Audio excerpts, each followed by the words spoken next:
Well, I'm just going to begin by asking, I mean, I'm assuming obviously you read the memoirs and when you sort of got involved in the project, and the letters to, obviously from Vera to her peers. Yeah. That must have been quite an emotional experience.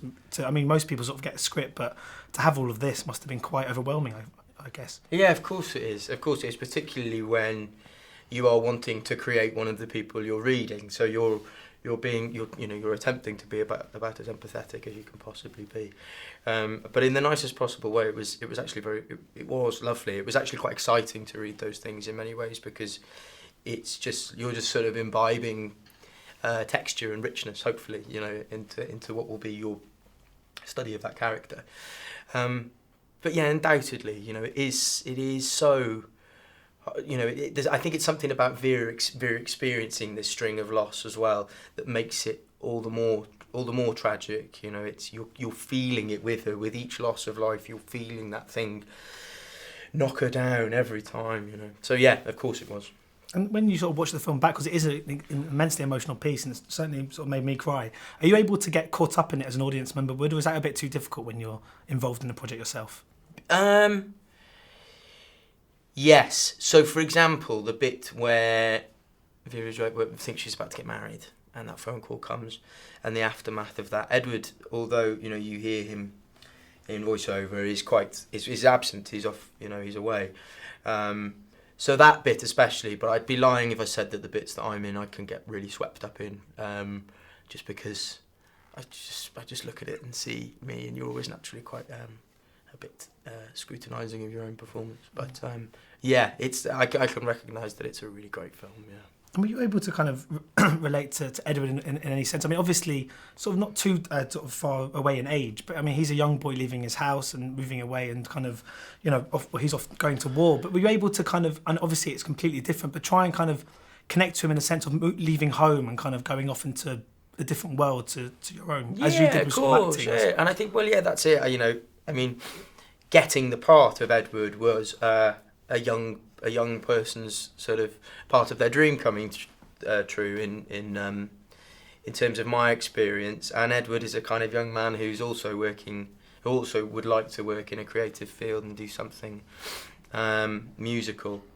So yeah, that wasn't lost on me, that parallel and the fact that he had to go one way, but I'm very doggedly able to pursue what I want to do with my life. Yeah. And in regards to kind of performing as somebody's sister on screen, as you do with Alicia in this, you need to have a kind of unspoken bond. It needs to be sort of tangible and yet very sort of inherent. Oh, yeah. Did you spend much time with her kind of in the pre-production to try and help form that kind of bond? And because, I mean, it goes beyond, when it's brother and sister, it goes beyond just kind of being mates on screen. There has to be something more close, I guess. But it's unspoken, isn't it? And it never needs to be qualified. All my siblings are very young, so I don't have that experience of having grown up together, and had shared the same experiences and things. But yeah, Alicia and I, we had rehearsals before, and it was something that we extensively discussed, and James was very keen that they should feel like twins rather than just siblings, just based on having read Testament of Youth and what she says about him and what he says about her. But yeah, it's that kind of thing. What I've noticed in my friends whenever they have siblings is how horrible they are to each other and how much they fight. So I really like that scene where Alicia throws the pillow at me, because it's kind of, it's daft, it's playful, but it's also just a little bit vicious as well, And of course, I mean, in this, I mean, it's sort of you're playing. They come from quite a relatively privileged family. They're sort of they're self-made though, but yeah. Yeah, and they seem, and I suppose voice is quite a little bit more kind of well-to-do than, and obviously in Kingsman it's sort of the complete opposite of that. Yeah. Was there one that you felt easier to get into the head of, or one that you kind of was more of a challenge than the other? Generally, I find more kind of sort of the kind of more working class accents a little bit easier. Actually, Kingsman was the exception. I found that accent tremendously difficult. And even right up at the end, I wasn't entirely sure that I was nailing it. I'm quite pleased with how it's turned out.